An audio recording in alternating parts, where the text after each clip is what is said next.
Después de la meditación de cada uno de los artículos del credo, iniciamos una segunda parte en estas reflexiones del Catecismo de la Iglesia Católica, y es la parte correspondiente a la celebración del misterio cristiano, que en otras palabras se llama liturgia. Esa celebración del misterio cristiano. En el credo nosotros profesamos públicamente ese misterio. ¿Cuál es el misterio? La voluntad del Padre que nos da a su Hijo, y en el Espíritu Santo, ¿sí?, realiza en nosotros, por ese Hijo, con la fuerza del Espíritu, la salvación y su glorificación. Ahí se centra el misterio cristiano y nos lo dice el numeral 1066. Es el misterio de la voluntad del Padre que nos da a su Hijo para la salvación del mundo y para su glorificación. Y esto que en el credo profesamos, en la liturgia lo celebramos. Pero es lo mismo, porque Jesús tuvo como misión esa, la de salvar al hombre y darle al Padre la gloria perfecta en nombre de todos. Elementos que no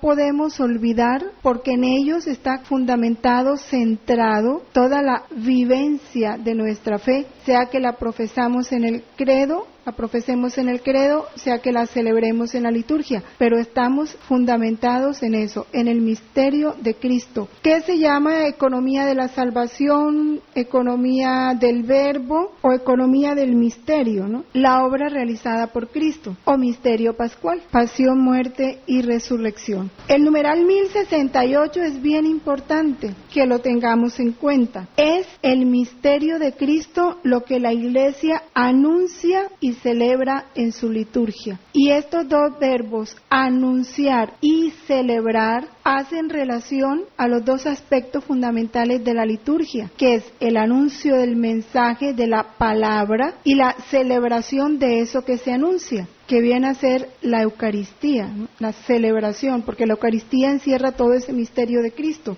Ahora, ¿para qué la Iglesia anuncia y celebra ese misterio? Para que los fieles vivan de Él y den testimonio del mismo en el mundo. ¿Y cuánto es importante que esto lo entendamos? Esa es la única razón de ser de la liturgia. Si nosotros participamos de toda acción litúrgica, es con el único fin de vivir de eso que participamos. Por eso la misa nos lo enseña. Cristo en la Eucaristía, ¿qué es lo que celebramos en la Eucaristía? La ofrenda permanente del Hijo al Padre, porque la Eucaristía es una ofrenda permanente, ininterrumpida. Eso se anuncia y eso se celebra. Y eso que se anuncia y que se celebra es lo que tenemos que vivir, para nosotros ser igual que Él y con Él ofrendas permanentes, para la salvación del mundo y para la gloria del Padre.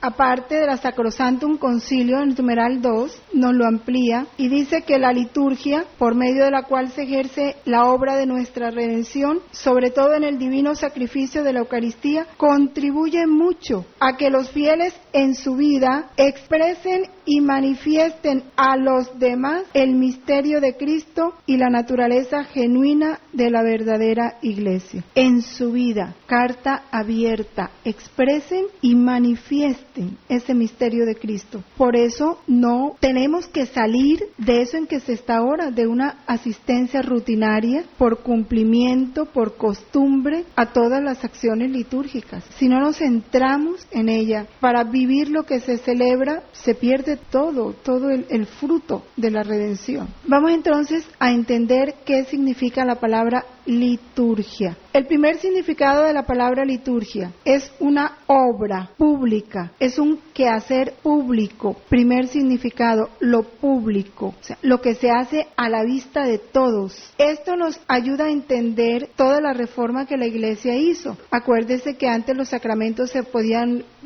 celebrar en privado, hoy no, porque se pierde el sentido de la liturgia. Todos los sacramentos tienen que celebrarse dentro de la acción litúrgica y con la participación de toda la Iglesia. Otro significado de la palabra liturgia es un servicio de parte de y en favor de. ¿Quién realiza el servicio en la liturgia? Solo hay uno, un liturgo, uno, Jesús. Él es el que realiza ese servicio en nombre de todos. ¿Cuál servicio? De hacerse en nombre de todos ofrenda permanente para la gloria del Padre y en favor del mundo, de la salvación del mundo. Por eso es un servicio de parte de y en favor de. También significa que el pueblo de Dios toma parte en la obra de Dios. Por la liturgia, Cristo, nuestro Redentor y sumo sacerdote, el único sacerdote, continúa en su iglesia y con ella. Este es otro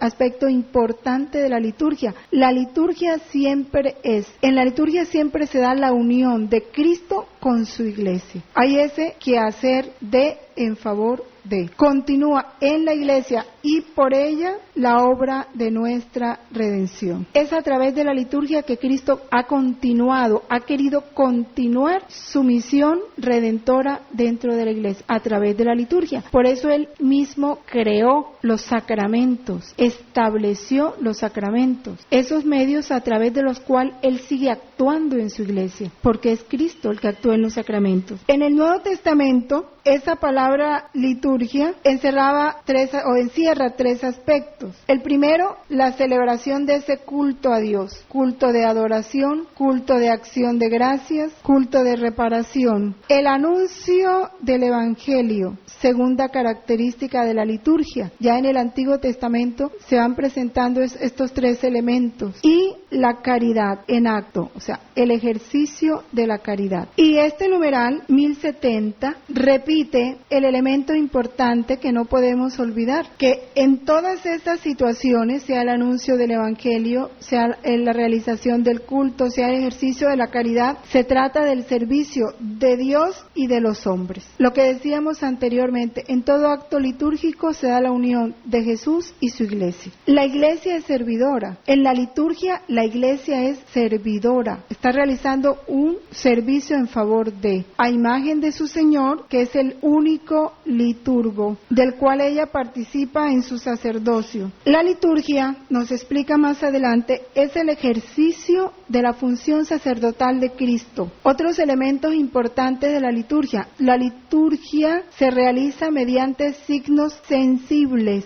Se significa y se realiza según el modo propio de cada uno. La santificación del hombre es Jesucristo en su función de sacerdote, que en la liturgia, mediante signos sensibles, él mismo se realiza y se significa según el modo propio de cada uno, según la disposición de cada uno. ¿Qué es lo que significa y qué es lo que realiza? La santificación del hombre. Y así el cuerpo místico de Cristo, esto es, la cabeza y sus miembros, ejerce el culto público. Toda acción litúrgica tiene ese fin, la santificación del hombre. De cada acto litúrgico debemos salir santificados, porque hemos recibido en cada acto al mismo Cristo. En cada acción litúrgica, Cristo él mismo realiza y significa eso que realiza. Y nos participa de su obra en cada acción litúrgica, porque al salir santificados, Cristo se nos está comunicando en todo su ser. Por lo mismo, porque es Cristo unido a sus miembros quien ejerce el culto público, toda acción litúrgica es sagrada por excelencia y no se iguala a ninguna otra acción de la iglesia, porque ahí está Cristo actuando directamente. Hay tres relaciones muy importantes de la liturgia, como fuente de vida, como oración y como catequesis. Siendo la liturgia una obra de Cristo, es también una acción de la iglesia, porque la iglesia es Cristo. Cristo que se prolonga en la historia, esa es la iglesia. Esa liturgia manifiesta la iglesia como signo visible de la comunión entre Dios y los hombres por Cristo. Toda acción litúrgica nos está enseñando eso, una comunión permanente de Cristo con su iglesia. Y esa unión de Cristo con su iglesia es la que nos hace o o realiza en nosotros la unión con Dios. Todos sabemos que con Dios no nos podemos unir sino es a través de Cristo. Esa unión con Dios se realiza a través de Cristo. Y esa relación que Cristo hace de nosotros con Dios siempre lo hace a través de la liturgia. Porque en la liturgia Él nos introduce en Él.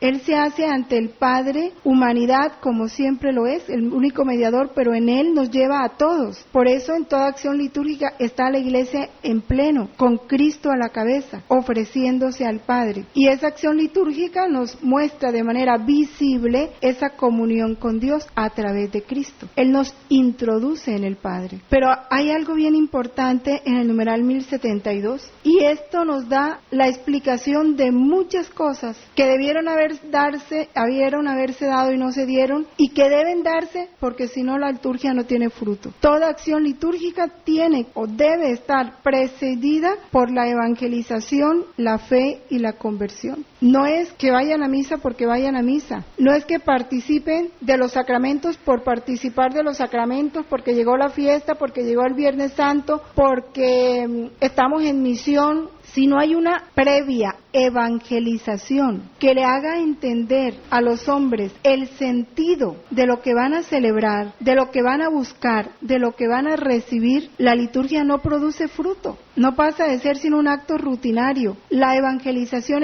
es importante. De aquí nació, después del concilio, lo que llaman la catequesis presacramental, obligatoria, porque ¿qué se estaba dando en la iglesia? Sacramentos sin evangelización. Y entonces se recibían por costumbre o por tradición, y luego venía lo que ya sabemos que ha producido en muchos, un desprecio, una indiferencia. Esa evangelización lleva a la fe, porque el conocimiento de Dios debe tener como respuesta la fe. Entonces, porque yo creo que Jesús se me va a comunicar, o se me está comunicando en ese sacramento, y yo quiero abrirme a todas las gracias que a través de él me llegan, entonces yo me acerco a esa acción litúrgica. Porque no solo la evangelización, tiene que venir una respuesta de fe. Por eso ningún sacramento puede recibirse bajo presión, ninguno. La fe necesariamente te lleva a la conversión, a cambiar, a ajustar tu vida a lo que Dios te pide, te exige y quiere. Solo así puede dar sus frutos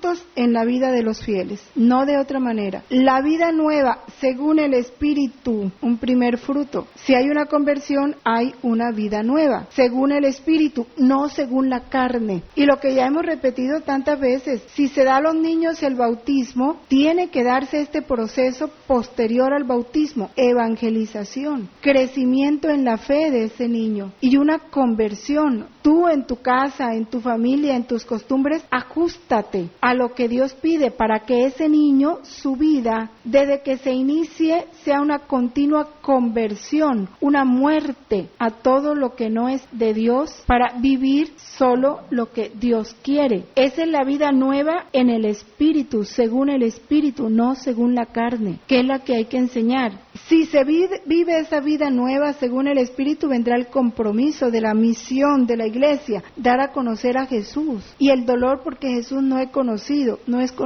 Eso tiene que ser fruto de una vida según el Espíritu. Y esa misión es un servicio a la unidad, porque ¿cuál es la unidad que se busca? Que todos sean uno en Cristo. Esa es la verdadera unidad de la iglesia, la que parte de esa unidad con Cristo. La liturgia nunca será fuente de vida, sino va presidida de esos tres elementos: la evangelización, el crecimiento y madurez en la fe y la conversión. En cuanto a la oración, la liturgia no es más que esa participación en la oración de Cristo dirigida al Padre en el Espíritu Santo, porque siempre en la liturgia el que ora es Cristo, y nosotros unidos a Él, con Él, en Él y por Él, oramos al Padre, participando de su oración, pero es Él el que ora al Padre en el Espíritu Santo. Por eso es en la liturgia donde toda oración cristiana encuentra su fuente y su término. Toda oración cristiana brota de la oración de Cristo, que es la oración litúrgica, y a ella tiende. En toda acción litúrgica se recoge la súplica de toda la humanidad. Si ponen atención a las oraciones, colecta y demás, más de una vez nos lo dice. Alguna oración dice, Jesús en el Espíritu Santo dice que le pide pide al Padre que realice en nosotros aquello que no nos atrevemos a pedir o que no sabemos pedir. Hay una oración que expresa así. Toda oración parte de allí y tiene como fin la acción litúrgica. Por la liturgia, el hombre interior, bellísima esta expresión, es enraizado y fundado en el amor con que el Padre nos amó. Ese hombre interior, eso tan íntimo de mí, por la acción litúrgica se enraiza, hunde sus cimientos en ese amor que el Padre nos tiene y que nos manifiesta en Jesús, en su Hijo amado. Es la misma maravilla de Dios, que es vivida e interiorizada por toda oración, en todo tiempo, en el Espíritu. ¿Cuál es la maravilla de Dios? Tanto amó Dios al mundo que nos dio a su Hijo. Esa es la maravilla de Dios, que es vivida en toda acción litúrgica. Porque, y ahorita lo vamos a contemplar mejor cuando veamos la Trinidad, cómo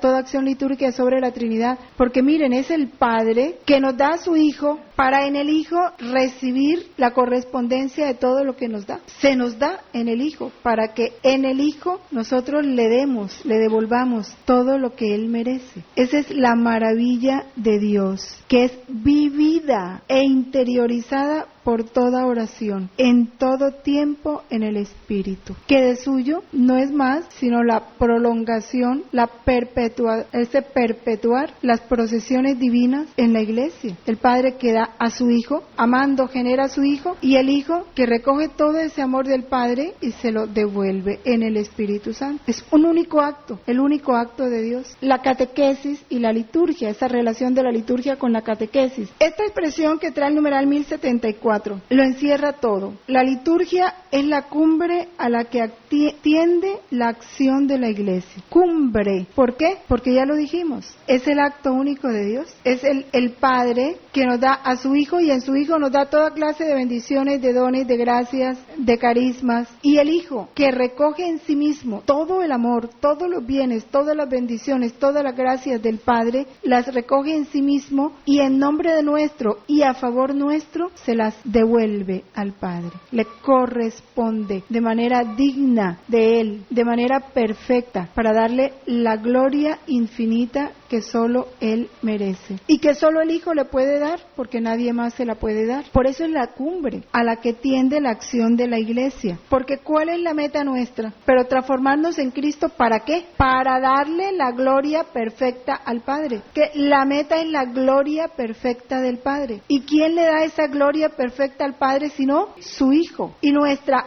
unión con Cristo, nuestra identificación con Cristo, nuestra identificación con esa voluntad de Cristo no es sino la gloria perfecta del Padre. No tiene otra meta sino la gloria perfecta del Padre. Cumbre de toda acción litúrgica. Y la única meta hacia donde dirige la Iglesia, la gloria perfecta del Padre. Al mismo tiempo que es la cumbre, es la fuente de donde emana toda su fuerza. Porque igual Cristo siempre en toda acción litúrgica cumple esas dos funciones, ¿no? Que le da la gloria perfecta al Padre en nombre de todos y alcanza del Padre en favor de todos nuestra santificación, el crecimiento de esa vida divina en nosotros. Entonces, al mismo tiempo que es cumbre, es fuente, porque de ahí va a brotar toda esa santificación, esa identificación con Cristo, todo ese crecimiento de la vida divina en nosotros. Esto hace que la liturgia sea el lugar privilegiado de la catequesis del pueblo de Dios. Esta catequesis, dice el numeral, está intrínsecamente unida a toda la acción litúrgica y sacramental, porque es en los sacramentos y sobre todo en la Eucaristía donde Jesucristo actúa en plenitud para la transformación de los hombres. Tanto en los sacramentos, en toda acción litúrgica, pero muy especialmente en los sacramentos y en la Eucaristía, Cristo se nos da de doble manera, como palabra y como vida, como alimento. Como palabra, pues en la palabra también nos está comunicando su vida, pero por medio de la palabra. Y luego a través de los signos de cada sacramento, esos signos sensibles, bien sea el agua a través del bautismo, o el pan y el vino a través de la Eucaristía, o la absolución a través del sacramento de la penitencia, cualquiera de los signos sensibles, Cristo se nos está comunicando, se nos está dando Él mismo como vida nuestra. Por eso dice, Cristo actúa en plenitud para la transformación de los hombres. Aprovecho para hacer una rectificación de una idea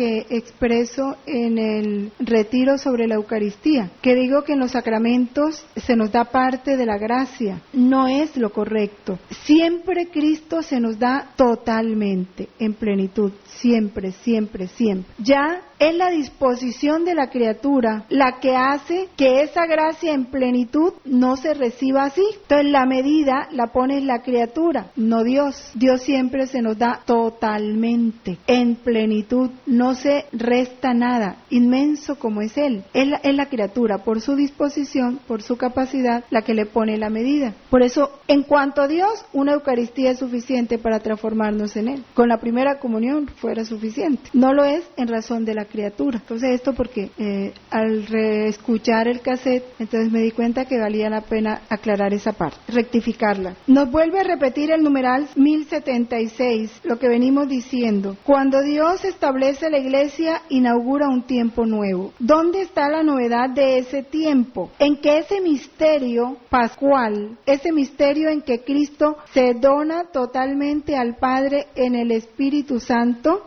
se perpetúa en su iglesia a través de los sacramentos. Ese es el tiempo nuevo en que Cristo manifiesta, hace presente y comunica su obra de salvación mediante la liturgia. Y lo hace en su iglesia. Entonces vamos a, ya creo que les quedó claro, ¿no? Lo que es la economía sacramental. Toda esa forma como Cristo manifiesta, hace presente y se comunica a través de la liturgia, a través de los sacramentos. Ahora sí vamos a contemplar la obra de la Santísima Trinidad en la liturgia. Y para comprenderlo mejor, vamos a estudiar cada una de las personas por separado, aun cuando no podemos olvidar de que donde está el Padre, está el Hijo y está el Espíritu Santo. Y lo que hace el Padre, lo hace el Hijo y lo hace el Espíritu Santo. Sin embargo, en esa unidad está también la identidad de cada persona. El Padre como tal es fuente y culmen de toda acción litúrgica. El Hijo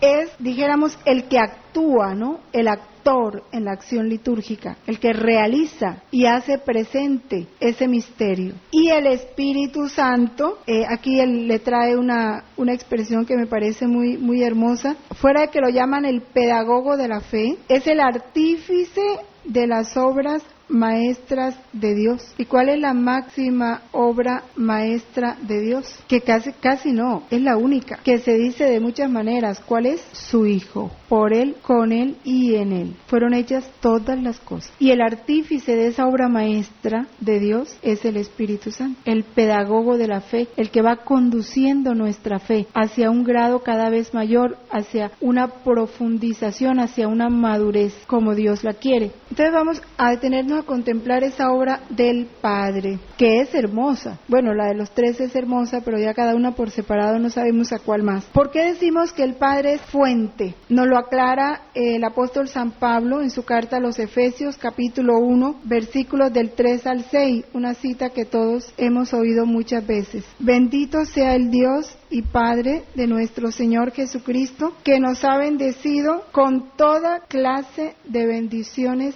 espirituales en los cielos en Cristo. Del Padre parte toda bendición, por cuanto nos ha elegido en Él antes de la creación del mundo para ser santos e inmaculados en su presencia en el amor, eligiéndonos de antemano para ser sus hijos adoptivos por medio de Jesucristo, según el beneplácito de su voluntad, para alabanza de la gloria de su gracia con la que nos agració en el amado. Aspectos importantes: el Padre nos elige en Cristo, y la realización del beneplácito de su voluntad, ¿cuál es? Que seamos santos e inmaculados en su presencia. Pero eso lo vamos a hacer por medio de Cristo, no fuera de Cristo. ¿Para qué? Para alabanza de su gloria. El fin es la gloria del Padre. Nuestra transformación en Cristo es para la gloria del Padre, no más. Por eso en Cristo nos ha bendecido con toda clase de bendiciones. Bendecir, dice el numeral 1078, es una acción divina que da la vida y cuya fuente es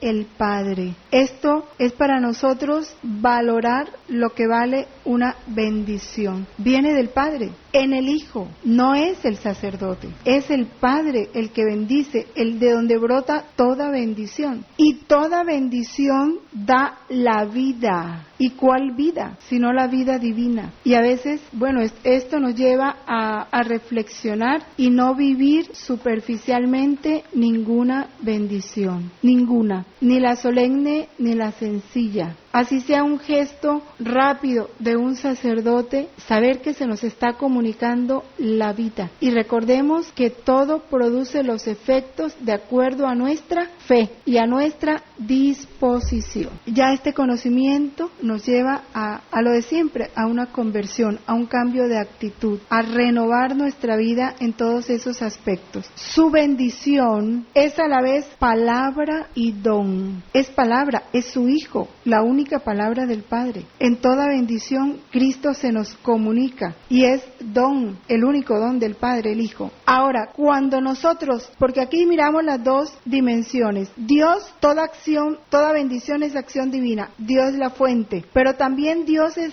el fin de toda bendición. Cuando el pueblo de Dios se reúne a bendecir, ¿qué es lo que se está significando? Que todas esas bendiciones recibidas del Padre por su Hijo y en su Hijo, nosotros las devolvemos, ¿sí? Les agradecemos, les correspondemos, y entonces la iglesia cuando bendice significa que está adorando y se está entregando a su Creador en acción de gracia. Es una bendición que se recibe y una bendición que se devuelve al Padre, fin de toda bendición. Y esto lo vivimos en todos los momentos en que el sacerdote o Cristo en la persona del sacerdote dice: bendito sea Dios, bendigamos al Señor. ¿Cómo le contestamos? Demos gracias a Dios. Bendigamos al Señor, demos gracias a Dios. El pueblo está reconociendo esas bendiciones y devolviéndolas, correspondiendo. Desde el comienzo y hasta la consumación de los tiempos, toda la obra de Dios es bendición, toda. ¿Y cuál es la obra de Dios? Toda, la de la creación, la de la redención y la de la santificación. La que va realizando el Espíritu permanentemente en cada alma es bendición. Por eso todo dolor es un don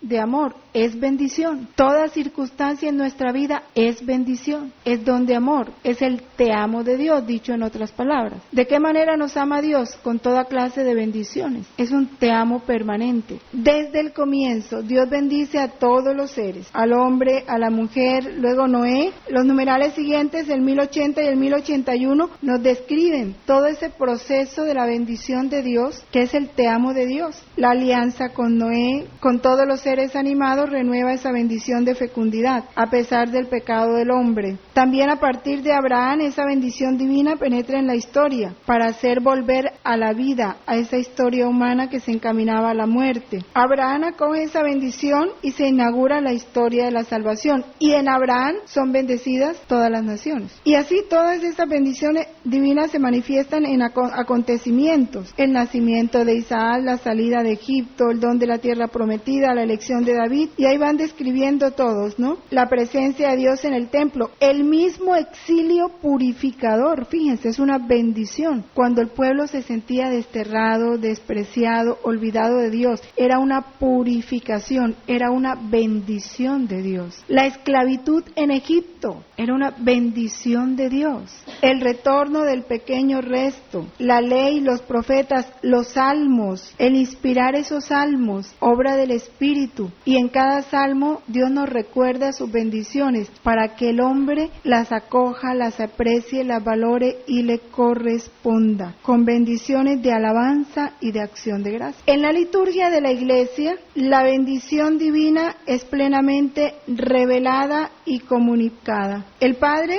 es reconocido y adorado como la fuente y el fin de todas las bendiciones de la creación y de la salvación en su Verbo. En Él Dios nos bendijo con toda clase de bendiciones. Y en su Verbo el pueblo bendice a Dios, fuente de toda bendición. Es en Cristo, en su misterio pascual, que Dios nos colma de toda bendición. Y por Él derrama en nuestros corazones el don que contiene todos los dones, el Espíritu Santo. Fue derramado en nuestros corazones. En el Espíritu Santo se nos dio la plenitud de los dones. Ya nosotros, si esto lo entendiéramos, no tenemos que esperar más nada, no tenemos que pedir más nada. Se nos dio el don que contiene todos los dones. Pero creemos. ¿Qué podemos desear? ¿Qué podemos ambicionar? ¿Qué podemos pedir? ¿Sabe qué es lo que nos falta? Dejar que eso que fue depositado en nuestros corazones desarrolle, cobre vida, crezca en nosotros. Nada nos hace falta. Hemos recibido la plenitud de los dones. Tal vez por nuestra disipación, superficialidad, poca profundización, falta de conocimiento, todos esos dones no se nos han desarrollado, no han crecido, no se han hecho fecundos, pero no por parte de Dios. Dios nos lo ha dado todo en su Hijo y en el Espíritu Santo. El conocimiento nos va llevando a descubrir, a dejar que esa luz, que esa fuerza, que esa vida empiece a desarrollarse en nosotros. De ahí lo importante que es conocer. Mientras no conozcamos muchas cosas, teniéndolas, quedan ocultas. Y recordemos la parábola de la moneda. Tú puedes tener una moneda de inmenso valor, pero si no conoces su valor, es como si no la tuvieras. Hasta la botas, la desperdicias, se pasa el tiempo y no la aprovechas. Es el conocimiento. Esa es la importancia del conocimiento. Esto nos lleva a comprender en cuanto a respuesta de fe y de amor a las bendiciones espirituales con que el Padre nos enriquece. La doble dimensión de la liturgia cristiana de la que ya les he hablado. La Iglesia, por una parte, unida a Jesús y bajo la acción del Espíritu Santo, bendice al Padre por su don inefable mediante la adoración, la alabanza y la acción de gracia. Ahí el Padre es fin de toda bendición, porque la Iglesia unida a Jesús en el Espíritu Santo devuelve al Padre ese homenaje de adoración, de amor, de acción de gracias por todas sus bendiciones. Por otra parte, la Iglesia no cesa de presentar al Padre la ofrenda de sus propios dones y de implorar que el Espíritu venga sobre esta ofrenda, sobre los fieles, sobre el mundo entero, a fin de que por la comunión en la muerte y en la resurrección de Cristo y por el del Espíritu, estas bendiciones divinas den fruto de vida para alabanza de la gloria de su gracia. Aquí hay algo importante. ¿Qué es lo que la Iglesia pide? Fíjense que la Iglesia no pide bendiciones, no le está pidiendo al Padre que nos dé bendiciones, porque ya sabemos que en Cristo fuimos bendecidos con toda clase de bendiciones y que el Padre, como fuente de toda bendición, nos está bendiciendo siempre, porque toda la obra de Dios es bendición y la obra de Dios es amarnos ininterrumpidamente, darse a sí mismo en cada instante. ¿Qué es lo que la Iglesia hace? Presenta al Padre la ofrenda de sus propios dones en Cristo. En Cristo nos dio toda clase de bendiciones, en Cristo le hacemos la ofrenda de todo eso que nos dio. Pero ¿qué es lo que implora? Que el Espíritu Santo venga sobre esa ofrenda, sobre el pueblo, sobre la Iglesia, sobre el pueblo, sobre el mundo entero. ¿Para qué? Para que esa comunión con Cristo, con su misterio pascual, por el poder del Espíritu, haga que las bendiciones divinas que ya estamos recibiendo y que en Cristo se nos están dando siempre, esas bendiciones den fruto en nosotros, frutos de vida divina para la gloria del Padre. Eso es lo que la Iglesia pide. La Iglesia no pide bendiciones. En Cristo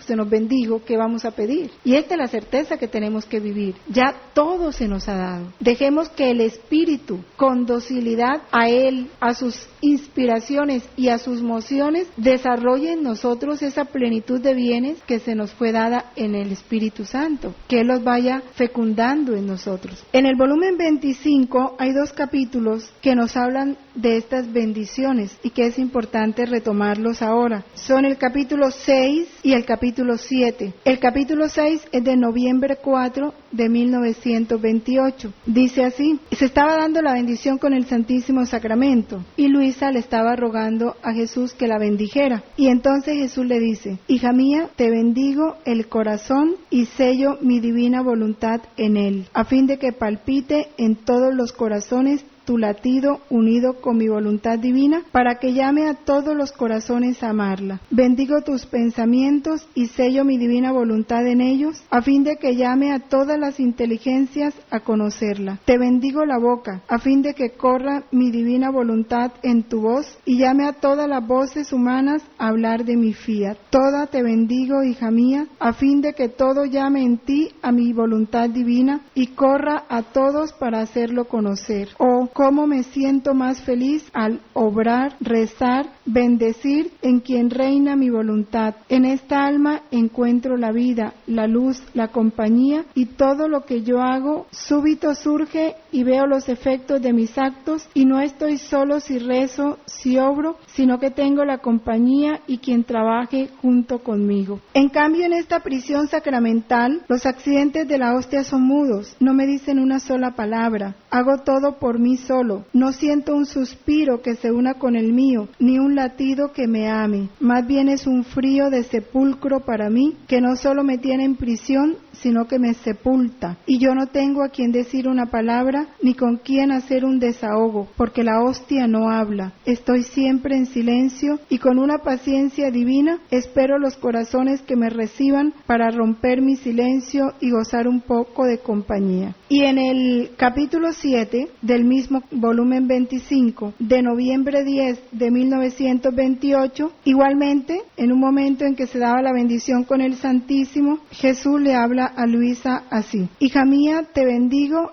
pero no estoy contento con bendecirte yo solo. Por eso llamo a todos junto conmigo, al Padre y al Espíritu Santo, a toda la corte celestial, a fin de que bendigan junto conmigo a la pequeña hija de mi querer divino. Donde reina mi voluntad, cielos y tierra, todos sienten una fuerza potente de unirse conmigo y de hacer lo que hago yo, para concentrar sobre ella todos los bienes que mi divina voluntad contiene. Por eso, en cuanto ven que yo te bendigo, todos se ponen a bendecirte. Así que en el cielo hay una competencia, una especie de fiesta en bendecir aquella donde reina mi voluntad. Y yo, para hacerla más solemne, llamo a todas las cosas creadas, a fin de que nadie quede excluido, sino que todos bendigan a mi hija. Así que llamo el sol a bendecirte, a fin de que la luz que él te da, te la dé bendiciéndote. Llama al agua a bendecirte, a fin de que conforme la bebas te bendiga. Llamo al viento, a fin de que a medida que sopla, sople bendiciéndote. En suma, llamo a todos, y mientras te bendicen, encontrando en ti a mi divina voluntad, se sienten bendecir desde dentro de ti por la voluntad de su Creador. O sea, es una